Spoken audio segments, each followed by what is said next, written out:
En nuestros viajes por Golarion, nuestros personajes se han encontrado frente a frente con el enemigo y va a darse un encuentro. En este video tutorial vamos a hablaros tanto de cómo organizar las iniciativas para producirse un encuentro de combate, como las habilidades básicas que todos los personajes van a poder desempeñar o van a poder realizar en dicho encuentro.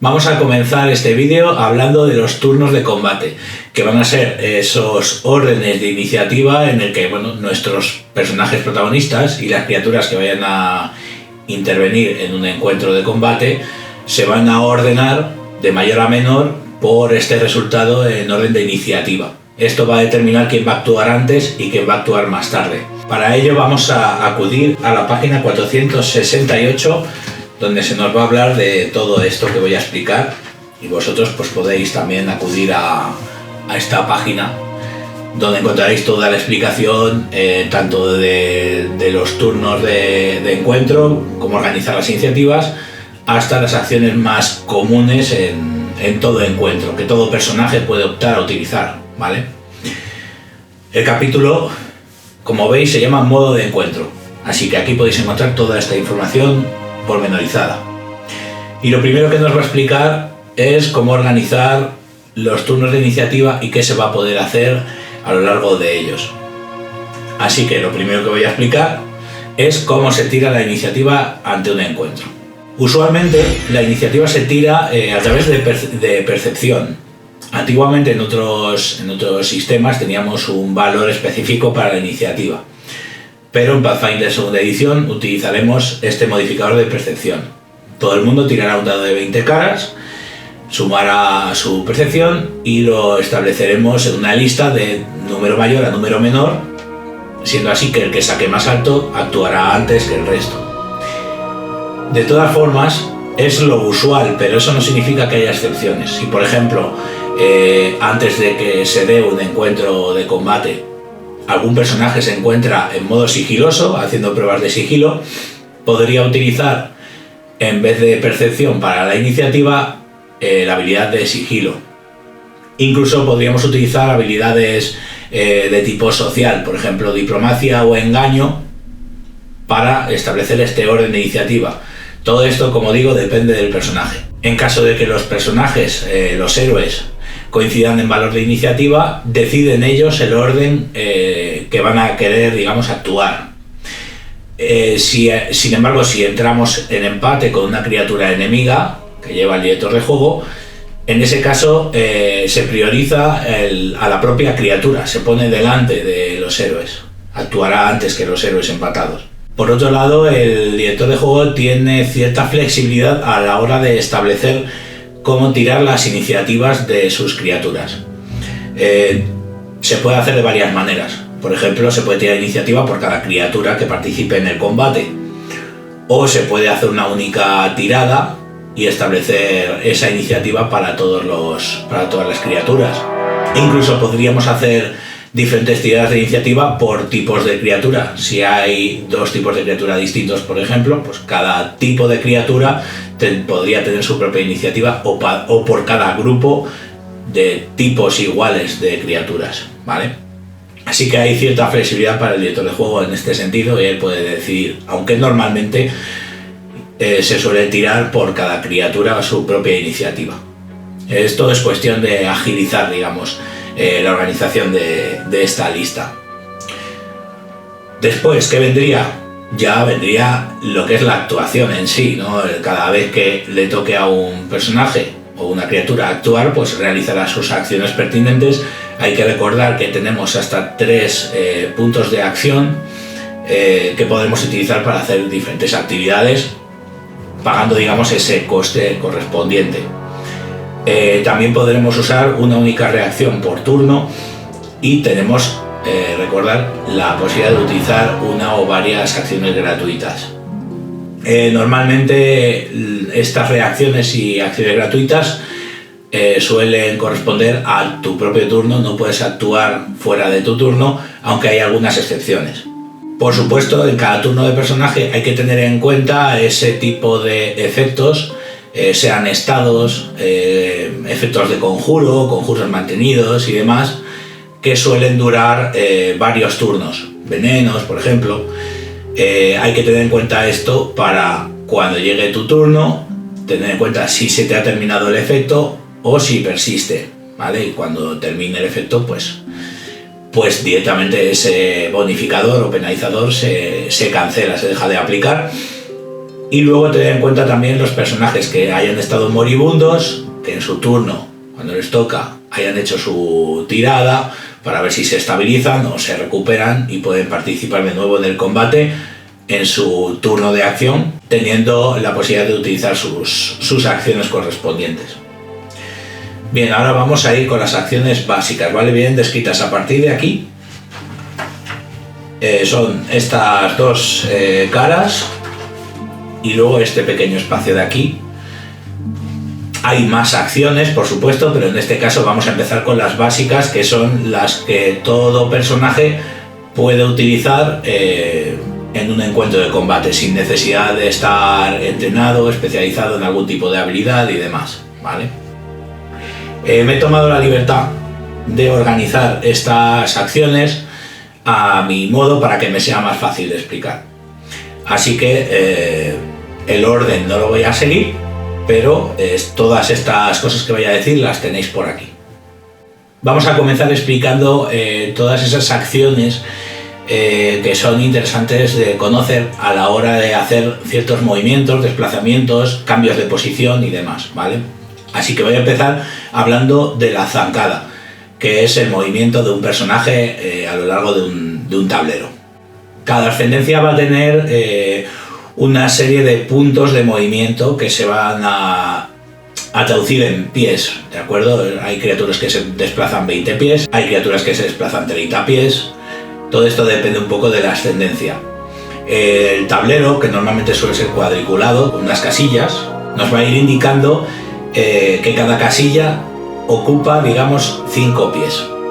Por tanto, si una criatura se puede desplazar 30 pies, podría desplazarse 6 casillas, por ejemplo, ¿vale? En línea recta, siguiendo por esta cuadrícula.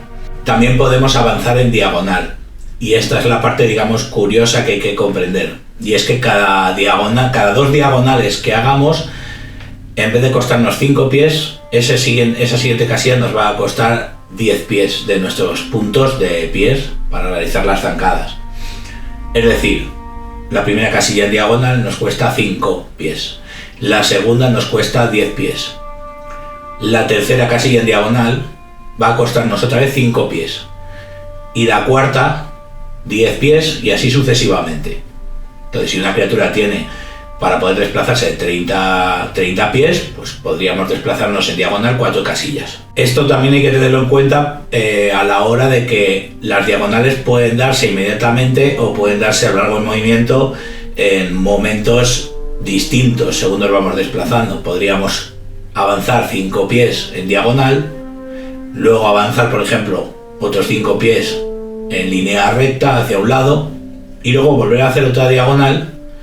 Y como ya hicimos una en nuestra trayectoria de movimiento, esa diagonal cuenta otra vez como 10 pies. Así que simplemente tener en cuenta este detalle, que cada segunda diagonal que demos nos va a costar más puntos de movimiento y esto se va a mantener así a lo largo de toda la zancada que vayamos a realizar. Luego tenemos la acción de paso, que es desplazarnos 5 pies únicamente, pero tiene la ventaja de que no genera reacciones. Existen reacciones que pueden realizarse cuando un personaje se desplaza de una forma incorrecta. Entonces, por ejemplo, podría darse el conocido ataque de oportunidad si alguien se sale de una casilla amenazada de una forma incorrecta. Entonces, con el paso de 5 pies no permitiríamos este tipo de reacciones. También podríamos gastar un punto de acción en tumbarnos o en ponernos de pie si estábamos tumbados. Por ejemplo, si nos han derribado en un combate, pues podríamos levantarnos con un punto de acción. También podríamos gastar un punto de acción en gatear, que es desplazarnos 5 pies a 4 patas o agachados, agazapados, que dependiendo de ciertas circunstancias pues puede ser interesante saber que podemos hacer este tipo de desplazamiento. Luego tenemos la acción de salto. La acción de salto nos va a permitir realizar ciertos saltos, pues si tenemos que superar algún tipo de obstáculo que hay por el camino, pues podríamos utilizar este tipo de acción, que nos va a llevar igual un coste de una acción, como suele ser lo normal. En el caso de criaturas que se desplacen 20 pies, podrían hacer un salto de 10 pies, y si la criatura tiene un valor de movimiento de 30 pies, podría saltar 15 pies. A partir de ahí, si saltamos, digamos, un espacio, una distancia mayor que este valor que hemos comentado, se va a tener que hacer una prueba de atletismo para ver si llegas al otro lado o no.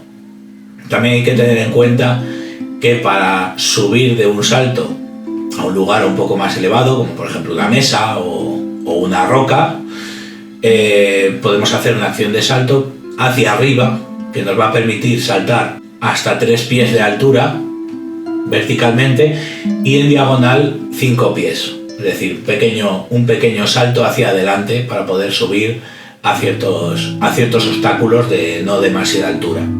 En ocasiones nuestro personaje va a estar retenido por algún motivo, sea por un conjuro, sea por una criatura que te esté sujetando, objetos, cuerdas y cosas así. Así que tenemos la posibilidad de realizar una acción que se llama huir. Esta acción nos permite desembarazarnos de esta traba y poder tratar de tener nuestra libertad de movimiento, recuperar esa libertad de movimiento que hemos perdido. Para liberarnos tendremos que utilizar nuestra habilidad de atletismo, de acrobacias o utilizar un ataque sin armas. Todo ello dependiendo del motivo por el que estemos presos o limitados.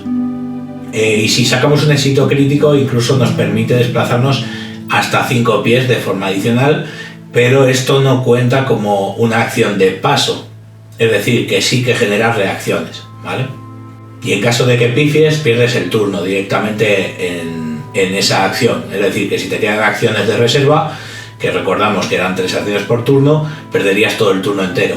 Luego tenemos la posibilidad de usar una acción para ponernos a cubierto, que es una acción bastante útil, ya que lo que nos va a dar es un bonificador a la clase de armadura en consecuencia.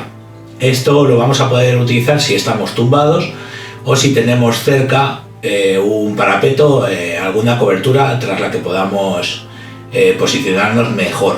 Sus beneficios, como ya hemos dicho, serían, por ejemplo, un +4 a la clase de armadura, aunque también podemos beneficiarnos de otras opciones, como bonificadores a las tiradas de reflejos cuando vayamos a esquivar, digamos, un ataque de área, o incluso para tratar de escondernos con la habilidad de sigilo, para hacer ataques furtivos, incluso para escondernos, ocultarnos de ciertas detecciones del tipo que sea. De forma normal, una cobertura, si no utilizamos esta acción, nos va a bonificar con un +2 a la clase de armadura y ya está. Bien, estas serían todas las acciones, digamos, asociadas de alguna manera al movimiento. Así que ahora vamos a hablar del siguiente tipo de acción. Tenemos la acción común por excelencia en un combate, en un encuentro, la vamos a utilizar muchísimas veces, que es la de dar un golpe, asestar un golpe para producir daño a un contrincante. Su forma de utilizar es bastante sencilla. Tiraremos un dado de 20 caras al cual le sumaremos nuestro bonificador para realizar ataques con el arma que vayamos a utilizar, y si acertamos, digamos, si superamos la armadura, la clase de armadura del enemigo, le aplicaremos un daño dependiendo de nuestra arma, de la fuerza que vayamos a utilizar, o si es un arma a distancia, sencillamente el daño por el arma a distancia, etc.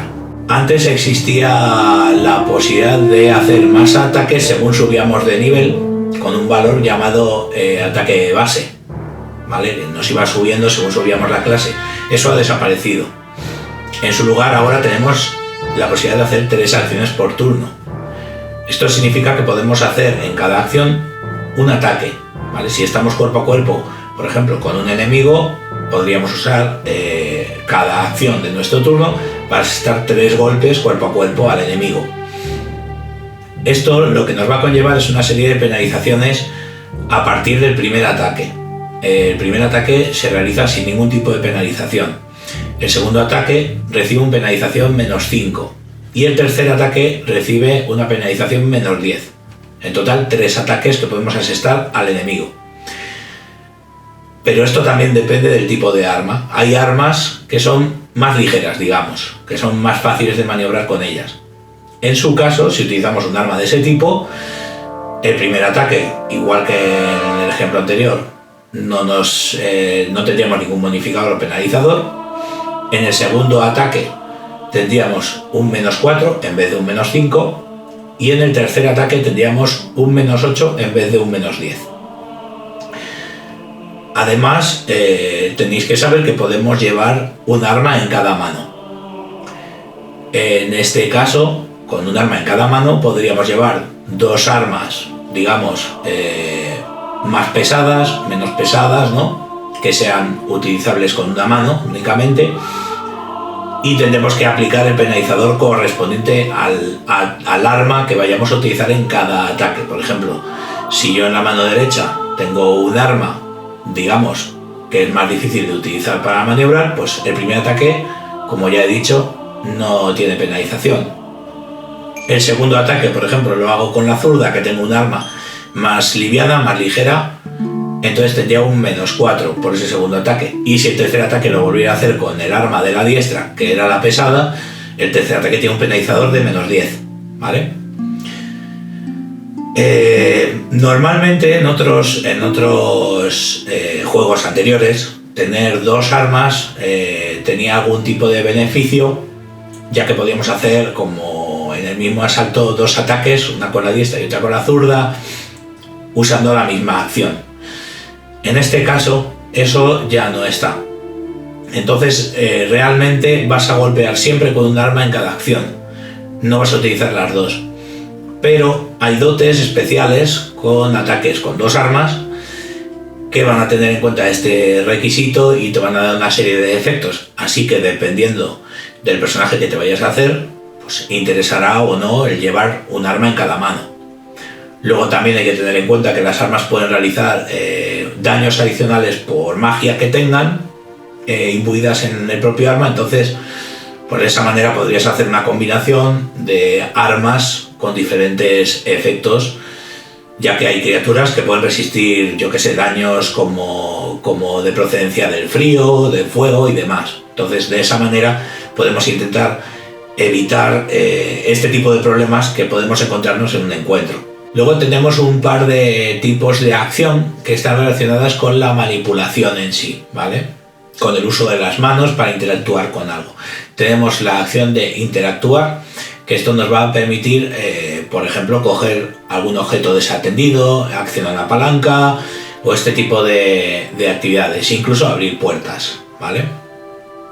Pero hay que tener en cuenta que este tipo de acción puede desencadenar una reacción por parte de un enemigo. Así que, por ejemplo, agacharse a coger un arma que se le ha caído a un compañero o que se te ha caído a ti puede generar una reacción por parte de la criatura a la que te estás enfrentando. Y luego tenemos la acción de soltar, que esta acción es gratuita. Sencillamente es dejar caer un objeto que tengamos de la mano y de esa manera liberamos la mano. Si por ejemplo me urge librarme la mano de un arma porque necesito accionar alguna cosa o quizá lanzar un conjuro y necesito la mano libre, pues podría realizar esta acción gratuita para soltar, por ejemplo, ese arma al suelo, que caiga al suelo y hacer esa otra acción. Como es gratuita, sigo conservando mis 3 acciones básicas por turno. En un encuentro a veces podemos requerir echar un vistazo, comprender quizá alguna situación puntual para decidir cuál será la mejor acción posterior que podemos realizar, ¿vale? Así que tenemos el grupo, digamos, de acciones perceptivas, que son aquellas que nos van a requerir echar un vistazo al entorno para saber cómo interactuar con él. En este caso tenemos 2 acciones de este tipo. Tendríamos la acción de averiguar intenciones, que viene a ser observar a un contrincante para tratar de deducir qué es lo que va, o bueno, cuál es la actitud que puede tener en un encuentro de combate, o incluso para comprobar si alguien está afectado por un hechizo. En este caso, el director de juego nos hará una tirada de percepción, normalmente es oculta, para ver si, digamos, superamos el resultado, que puede ser, pues si nos están engañando, por ejemplo, y queremos averiguar si nos están engañando, pues la CD que utilizará el director de juego será la de engañar. Si, por ejemplo, nos encontramos ante algún personaje que esté afectado por un conjuro, pues la clase de dificultad vendrá relacionada con ese conjuro. Esto es ya más una cosa a decidir según la circunstancia por el director de juego, y dependiendo del resultado pues nos va a dar una información u otra. Y la otra acción sería la de buscar, que viene a ser aquella que nos va a permitir encontrar una serie de pistas, rastros en el suelo, trampas, criaturas ocultas, etc. Dependiendo de lo que vayamos a buscar, pues nuestra búsqueda nos va a requerir, digamos, buscar a menos distancia o a más distancia para conseguir algún tipo de éxito. Por ejemplo, para buscar trampas, nos requerirá que estemos a unos 10 pies aproximadamente de una trampa para poder encontrarla. Buscar puede requerir una acción, o a discreción del director de juego puede llegar a requerir más puntos de acción por turno. Esto ya depende un poco de la circunstancia en la que se esté dando este hecho. Y como en el caso anterior, el director de juego va a hacer la tirada él de forma privada y lo va a comparar con la clase de dificultad correspondiente. Si es una criatura escondida, pues será sigilo. Si es para encontrar trampas, pues tendrá su propia CD de la trampa para ver si es descubierta o no, etc. Y de nuevo te dará la información pertinente después de hallar ese resultado. Y luego tenemos 3 tipos de acción dentro de lo que he llamado acciones estratégicas, ya que nos permiten de alguna manera mejorar nuestras posibilidades en un turno de combate, quizá hasta incluso cambiar de posición nuestra acción, porque igual nos interesa actuar después de que otro jugador con su personaje haya realizado algún conjuro o alguna cosa así. La primera de ellas es la acción de retrasar, que es gratuita. Con esta acción, sencillamente, el jugador va a declarar que su personaje va a retrasar acción, es decir, que no va a actuar en su turno natural. Va a actuar más adelante a lo largo de la tabla de iniciativa. Hay que tener en cuenta que cuando se hace esta declaración, todos los efectos de conjuro, o tanto beneficiosos como perniciosos, se van a dar en el momento en que el jugador vaya a declarar que va a rechazar su acción. En el momento en que este jugador que ha rechazado la acción estime oportuno, pues actuará después de la actuación de un personaje o criatura a su elección. Sin embargo, si no realizamos una actuación antes de que termine toda la lista de iniciativas y va a comenzar una nueva ronda, no podrás intervenir hasta que no te llegue tu turno natural. Es decir, que no podemos retrasar acción siendo los terceros en la lista de iniciativa para tratar de actuar después del primero en la lista de iniciativa, ¿vale? Solo podemos retrasar acción hacia los que van más lentos que nosotros. Y si termina toda esa lista de acciones y se empieza una nueva ronda de combate, has perdido, digamos, tu oportunidad de realizar una acción. Es decir, que pierdes el turno completo sin haber actuado. Así que hay que tener cuidado con eso. Luego tenemos la acción de preparar una acción para poder realizarla fuera de nuestro turno. Esto nos conlleva 2 puntos de acción de los 3 que tenemos asignados por turno.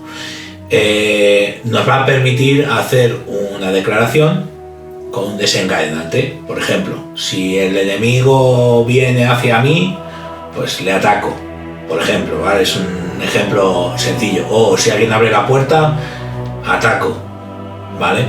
Son acciones de este tipo. La acción que realicemos de esta manera, ¿vale?, como consecuencia de una acción preparada, cuenta como si fuera una reacción, y esta sería, como veis, fuera de vuestro turno, que es de las menos comunes. Eso sí, si hemos realizado una acción de golpe previa, ¿vale? En este ejemplo que acabo de comentar, pues habría que tener en cuenta que vamos a tener un penalizador. El penalizador correspondiente por el ataque, el orden de ataque que hayamos realizado. Es decir, si era el primer ataque es 0, pero si va a ser la consecuencia de la acción preparada otro ataque antes de que llegue el nuevo turno, va a conllevar un -5 o un -4 dependiendo del arma y demás, ¿vale? Y por último tenemos la acción de prestar ayuda, que nos conlleva una reacción y además es otra que se produce fuera de tu turno. Eso sí, tiene un requisito que hay que cumplir, que es que cuando hayas actuado en tu turno hayas perdido un punto de acción en no hacer nada. De esa manera podrías hacer esta reacción fuera de tu turno para ayudar a un aliado a realizar una acción, ¿vale? Del tipo que sea. Esto va a permitir que el personaje que vaya a realizar la acción principal, al que vayas a ayudar, va a poder tener un bonificador por circunstancia, el correspondiente, si tú consigues ayudarle. Para ello debes explicar cómo vas a ayudar a este aliado en su prueba y después debes realizar una tirada para ver si le ayudas o no, que tiene que ser una tirada de una probabilidad. Si digamos le vas a ayudar con alguna habilidad concreta, por ejemplo, yo que sé, sujetar una cuerda y ayudarle a sujetar una cuerda o hacer algo así, o incluso a atacar. En ese caso realizarás una prueba de ataque y la CD normalmente suele ser de 20. Estas serían todas las acciones básicas, las más normalitas, que todo personaje en un encuentro va a poder realizar. Como veis, no hemos hablado de lanzamiento de conjuros, porque bueno, al final es un poco más complejo. Los conjuros a veces conllevan un punto de acción, otras veces 2, otras veces un turno entero, otras veces llevan varios minutos, incluso habrá de reacciones. Así que es imposible catalogarlo aquí y además por su complejidad tampoco me interesaba especialmente matizar esto. Lo que sí es que me quedan por explicar una especie de acciones especiales que dependen de si nuestro personaje dispone de unas capacidades o de un equipamiento o de unas circunstancias que le permitan utilizar estas acciones. Si realmente nuestro personaje tiene estas circunstancias cumplidas, pues esas acciones especiales se convierten en algo normal que va a poder utilizar en sus turnos normales, ¿vale? Así que voy a pasar a explicar estas acciones. Este tipo de acciones podemos encontrarla en la página 472, ¿vale? Entre la 471 que tenemos aquí, la de agarrarse a un saliente, y luego aquí tenemos el resto, ¿vale? De nuevo las he ordenado un poco a mi gusto, teniendo en cuenta pues el tipo de acción que se va a realizar y qué es lo que va a conllevar.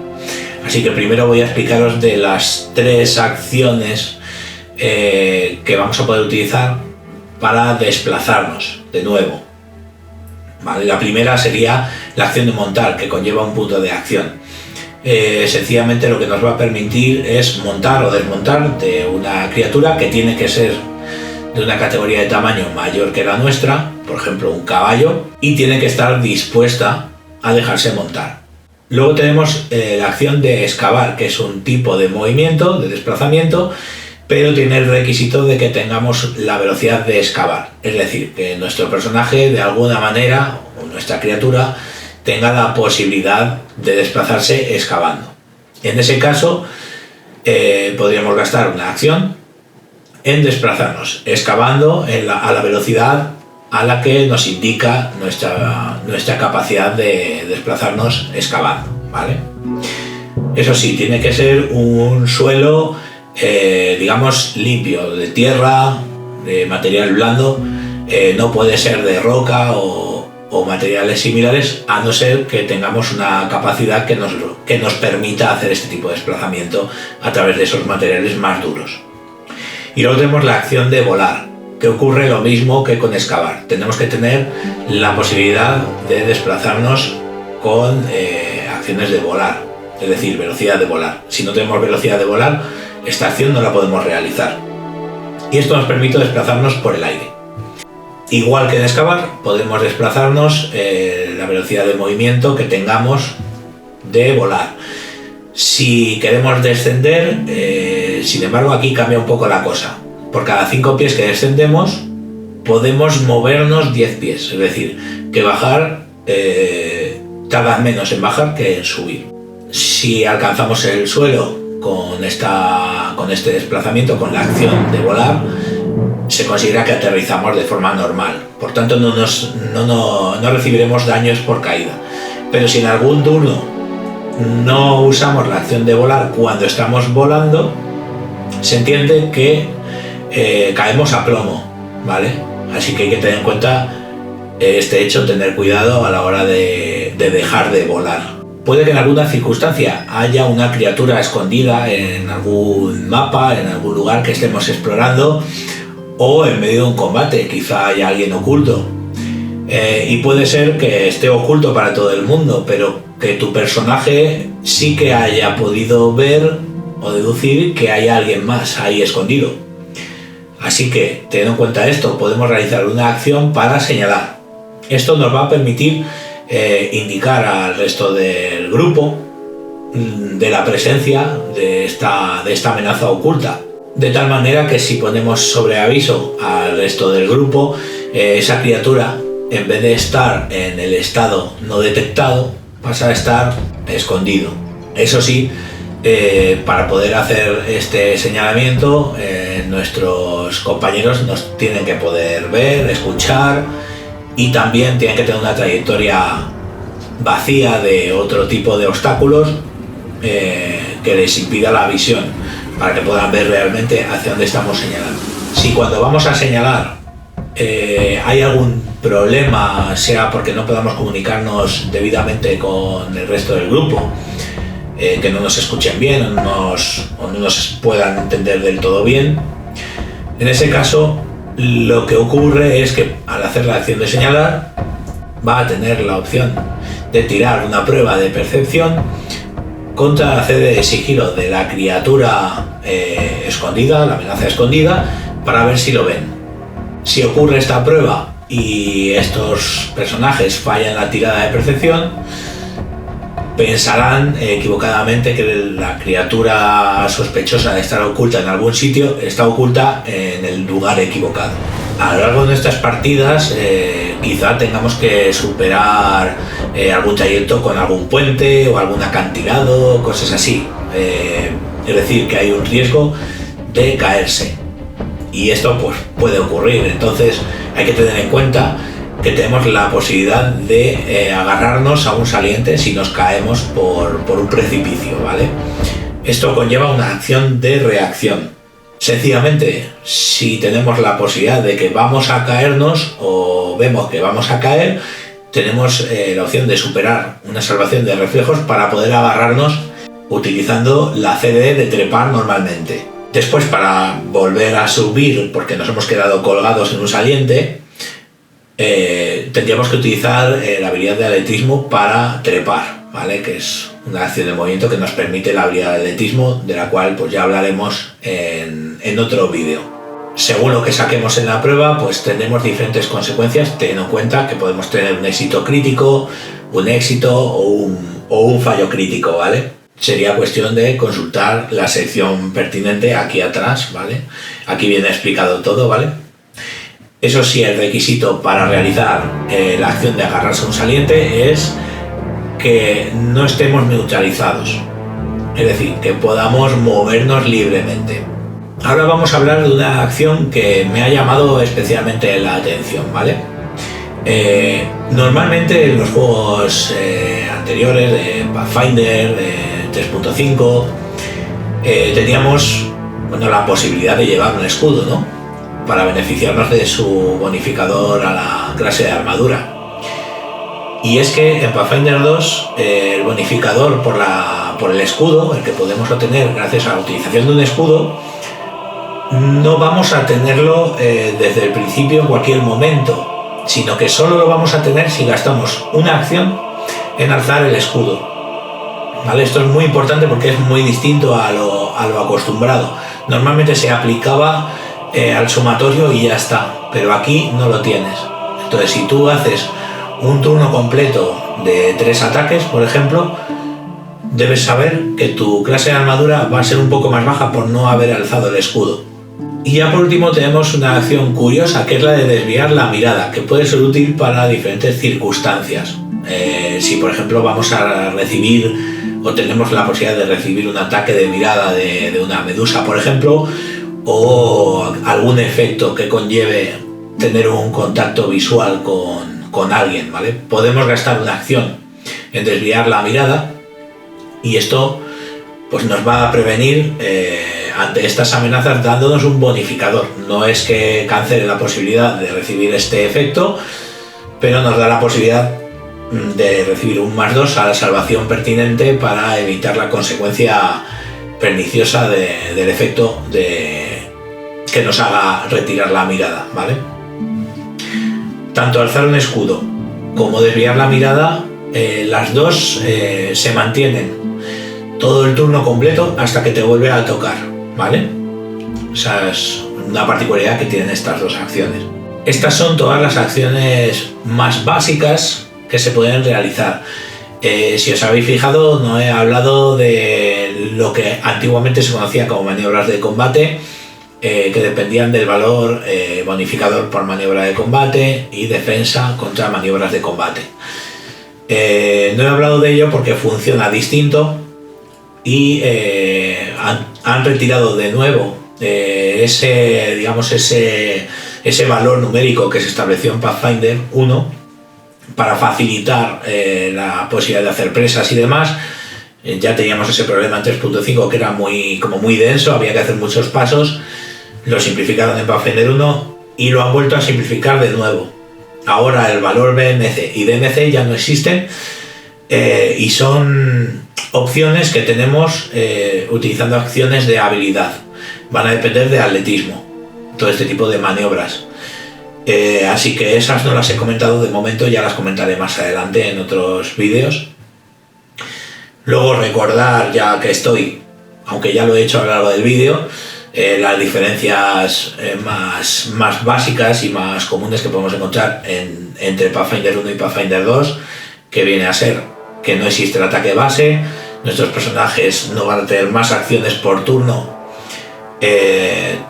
a niveles más altos, pero ya nos permite hacer 3 acciones por turno siempre, en cada turno de combate. Y este matiz que me ha llamado mucho la atención de la utilización del escudo para poder bonificarnos de su CA, que ya no es algo que tengamos siempre, sino que hay que declararlo, ¿vale?